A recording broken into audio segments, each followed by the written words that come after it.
Hi, welcome to our channel of IGNOU audiobooks, Indira Gandhi National Open University, School of Performing and Visual Arts, SOPVA. Certificate, Postgraduate Certificate Programs.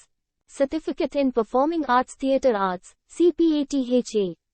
OTH-001 An Introduction to Theatre and Drama.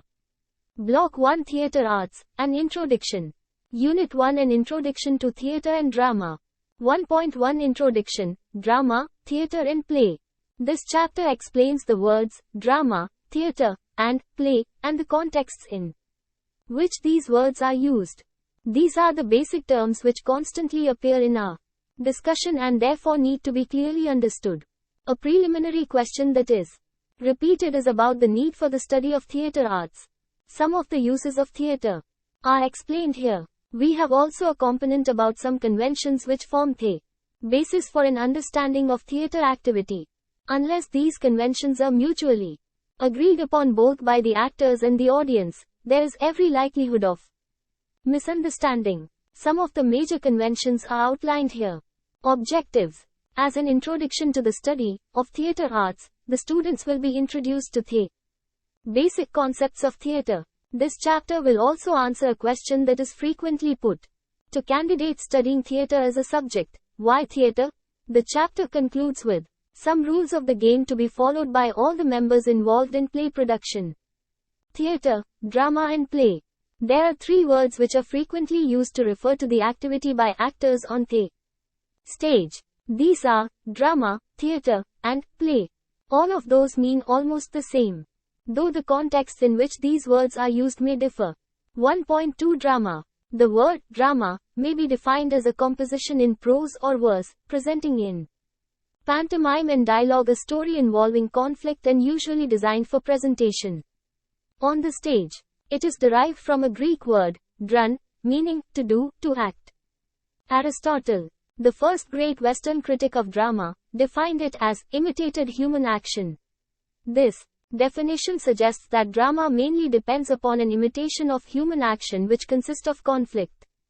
Thus, drama is usually applicable to a text that is selected for performance. It is more often applied to denote the dramatic literature of a period, Elizabethan drama, Indian drama, modern drama, medieval drama, etc. It also presupposes a theatre, actors and an audience. 1.3 Theatre. The word theatre, from the Greek word theatron, means a seeing place. It is applied variously to refer to outdoor stages where drama was first performed. In course of time, however, it acquired several shades of meaning, though it still retains its basic meaning of the presentation in dialogue or pantomime of action involving conflict between characters. The word theatre is used for three different things connected with dramatic presentation. 1. A building, or part of a building, or any outdoor area for the staging of dramatic presentations. 2. Dramatic works collectively, such as the Theatre of Ibsen or the Theatre of France. Suggesting the works of Ibsen or plays written in France that were performed are likely to be performed. 3. The quality and effectiveness of dramatic presentation, as good theatre, dull theatre, etc. 1.4 Play. The word play is a native English word which means a literary composition in dramatic form intended to be presented on a stage by actors who assume identities, speak dialogue, and perform actions devised by an author. All the meanings of the word play indicate that it denotes a game, an entertainment, an activity that gives pleasure. However, the word today means any text that is chosen for presentation on the stage. All the three words thus refer to the composite activity of the stage presentation of a dramatic text. Largely speaking, a drama is a written text, a play is the performance text, and theatre, the entire staging including the place for staging and the quality and the audiovisual effect it provides. 1.5 Basic features of drama. Each one of us must have seen several plays, performed on different occasions.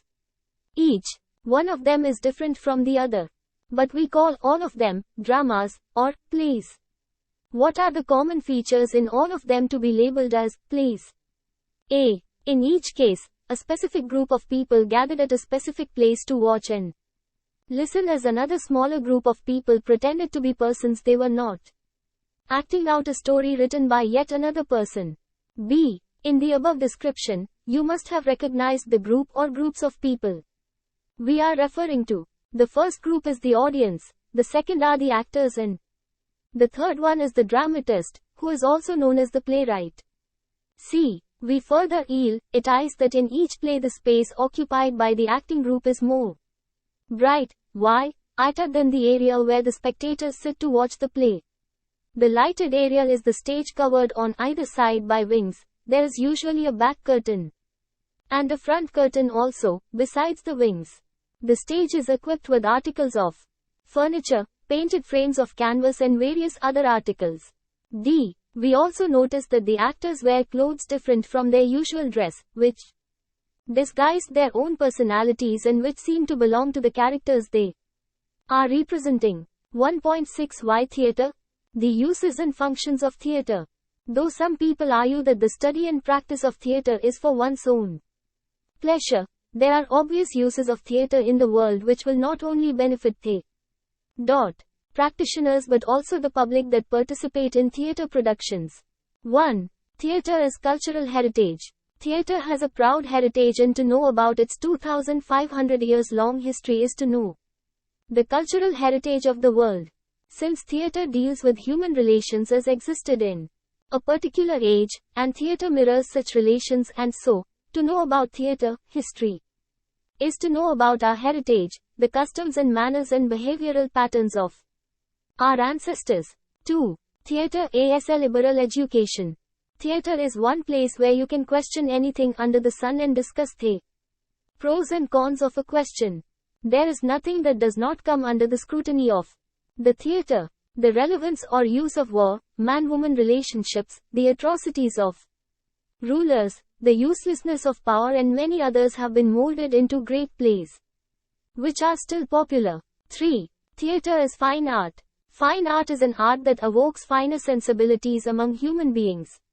Since theatre's a major concern is to discuss human relationships in extremely sensitive movements, no other art form portrays human concerns so delicately, yet so strongly.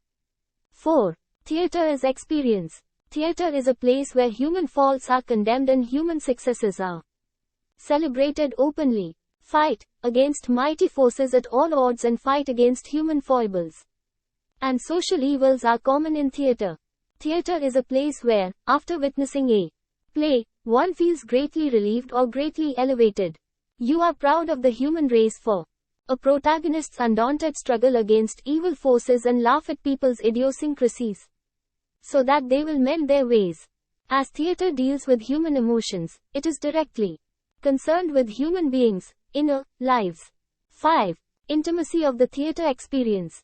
Live and intimate and direct experiences theatre's one advantage over other media that also deal with stories of human experience. ID theatre, the process of communication and appreciation or condemnation, is in two directions at once, from actor to audience and from audience to actors. Feedback is never so creative and instantaneous as it can be seen in theatre.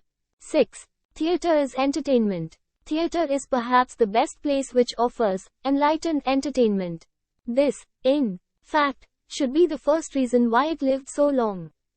Theatre presents a slice of life in a way that you relive your own experiences and relate the theatrical experiences to your own. This is the reason why even tragic stories ennoble your thoughts.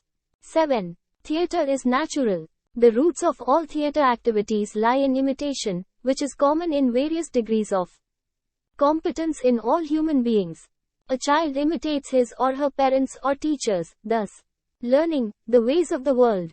This tendency continues all through our lives. Theatre is only an extension of human beings' love for imitation, since it imitates life and presents a sharpened view of the life it mirrors. 8. Seeing drama is a social occasion. In a world that is slowly getting distanced because of each one's busy lives, drama offers a safe ground for social get-togetherness. 9. Drama holds a mirror up to nature. Drama, by mirroring life, by imitating the actions of the human beings, makes aware of the nobility of human beings as well as their depravity, thereby projecting all phases and types of experience. 10. Drama is a progressive experience. Drama is concerned with the eternal present.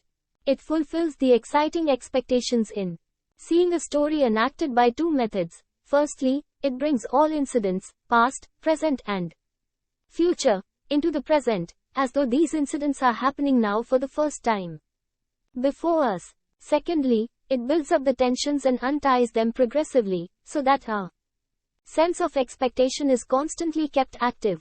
That is why the words like conflict, crisis, suspense, surprise, rise and fall of tension, etc. become very important in studying drama. This happens in any kind of a story narration. But in drama, this sense of expectation is the highest because it portrays these tensions before us as no other literary medium does. 1.7 Theatre and its conventions. It is common experience that every game is governed by certain rules and regulations. These must be acceptable to both the parties participating in the game. Similarly, there are certain rules that theatre also practices. These are called conventions. A practitioner in theatre must be aware of the conventions in theatre to enjoy theatrical practice. Conventions are rules that both the actors and the audience must accept, and they must adhere to them while the play is on. These conventions describe the special nature of drama and the special circumstances under which it operates. 1. Drama presents situations which are not real by themselves, but reflect an illusion of reality. 2. Drama condenses both real time and place. In real life, incidents take their own time. Similarly, a series of incidents may take place at different places. But for unity and believability, these incidents are shown as though they are happening in a sequence, and also the incidents that might have happened at different places are brought together as though they are all happening at the same place. 3. Actors speak more loudly than they speak in real life because the audience will have heard every word they speak. Even stage whispers are heard clearly. 4. Movements and gestures are more elaborately emphasized in theatre so that the audience are aware of their significance, for, in theatre, every gesture and movement will denote a meaning. Further, in theatre, all movements are natural extensions of words. 5. Similarly, we are made to believe that even if two plants are placed on the stage, it stands for a garden. We believe it to be a room if three flats are placed as three walls. There are also some conventions which are limited to some ages in the past, such as using soliloquies and asides, singing songs and poems. Men taking up the role of women was another convention. Every age creates certain convenient conventions of its own to make the plays more enjoyable to the public. Thank you. Subscribe to our channel for more updates, and we will see you with the next chapter.